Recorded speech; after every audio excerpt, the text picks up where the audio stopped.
Buenas tardes. Vicente Bengoa quien les habla, este es mi comentario. Mira, las reformas fiscales son políticamente malas, históricamente dolorosas, socialmente impopulares, individualmente dañinas, pero la pregunta que hay que hacerse es si son económicamente necesarias. El presidente Luis Abinader, como jefe del Estado, ha considerado que una reforma fiscal en estos momentos no es necesaria o representaría una carga aún mayor para el pueblo dominicano en estos momentos de crisis. Una decisión que fue muy aplaudida, que parece que comparten la mayoría de los actores sociales y políticos de la nación, una decisión que compartía hasta los miembros de la oposición, con uno mismo, porque, repito, a nadie le gusta la reforma fiscal, a nadie quiere un aumento de los impuestos, porque por más que hay reformas fiscales que se pueden lograr, más que un aumento, es una reestructuración o un cambio en ciertos impuestos por otros, en ciertas tasas por otras. Inclusive podemos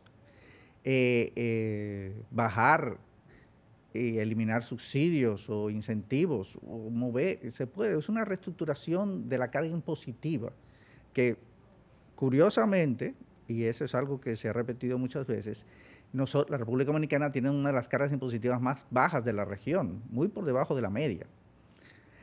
Pero aún así, en medio de la pandemia, en medio de la crisis económica que ha sido producto de la pandemia y en toda esta situación, existía la opinión de muchos, e inclusive se estuvo hablando en ciertos círculos sobre la necesidad de reforma fiscal o que había una reforma fiscal. Pues realmente existe una necesidad porque los gastos públicos, los gastos del gobierno, los gastos del Estado, han aumentado considerablemente por todo el asunto de la pandemia y sus ingresos han disminuido obviamente, por la desaceleración de varios sectores económicos, la paralización de otros, y eso ha repercutido en las recaudaciones del Estado. El presidente Abinader está apostando ahora por una reactivación de la economía, incentivar un mayor crecimiento económico, para que de esta manera aumenten las recaudaciones, también eficientizar la recaudación y el gasto público, cosas muy buenas, y que felicitamos al presidente Abinader por esas iniciativas que son muy necesarias. Pero la realidad es que el Estado solo tiene dos formas de financiarse: a través de los impuestos y a través de los préstamos y los créditos.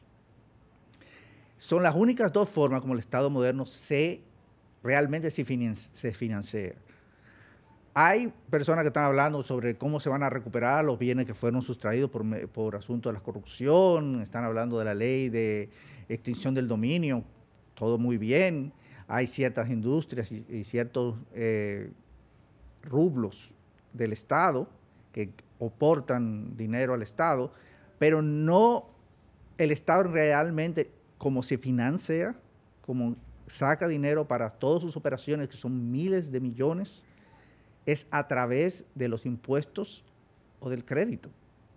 Y lamentablemente nosotros hemos llegado ya a un tope en el crédito. Los préstamos, los préstamos que el Estado dominicano ha cogido en los últimos años, hemos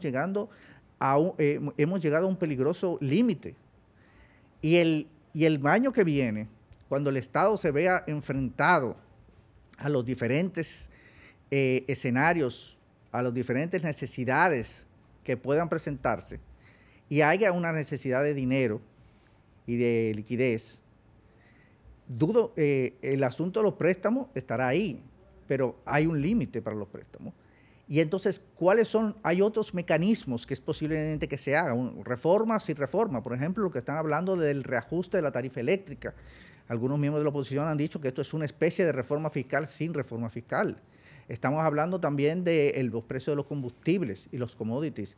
Como en los tiempos de Balaguer, la deuda externa se pagaba con el diferencial del combustible. Y puede haber otros reajustes, otras tasas, otras maneras se puede haber recortes en servicios, puede haber más préstamos, puede haber modificaciones temporales a las tasas, lo que se llaman los parches fiscales en su momento, debido a una emergencia. Y esto puede representar un problema, representar un enorme desafío. Como repito, yo no quiero una reforma fiscal. Felicito al presidente Abinader por tener el valor de enfrentar estos próximos años con toda la situación sin encarar una reforma fiscal. Porque realmente si no la presenta ahora, dudo mucho que la pueda presentar el año que viene o el año siguiente, que son años preelectoral y electoral. Ningún gobierno se va a hacer eso. Hay razones políticas por las cuales las reformas fiscales no se pueden hacer en un año electoral.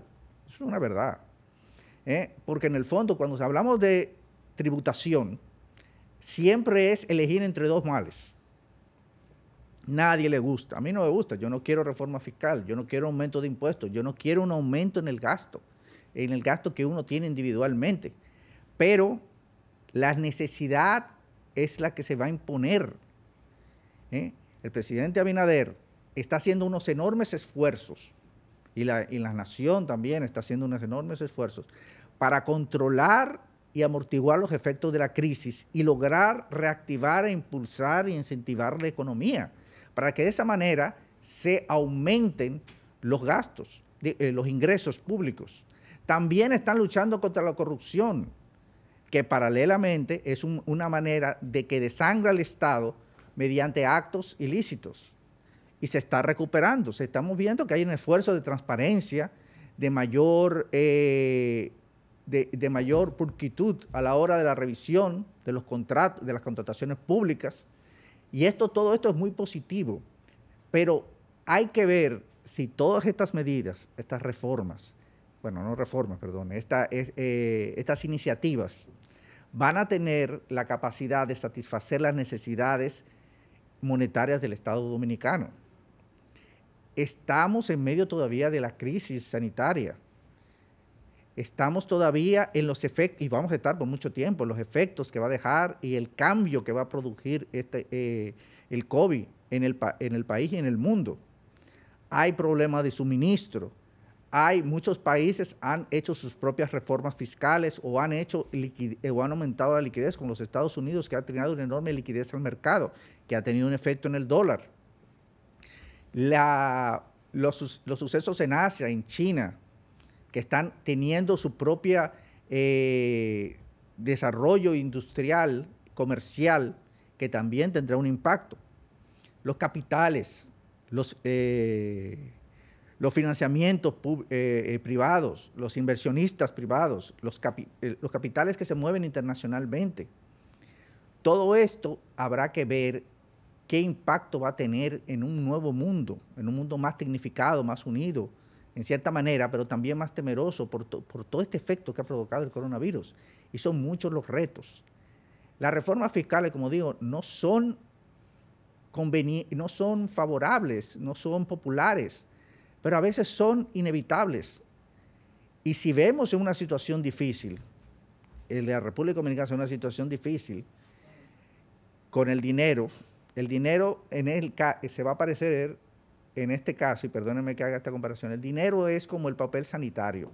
Cuando se necesita de urgencia. Así que este ha sido mi comentario. Tengan todos buenas tardes.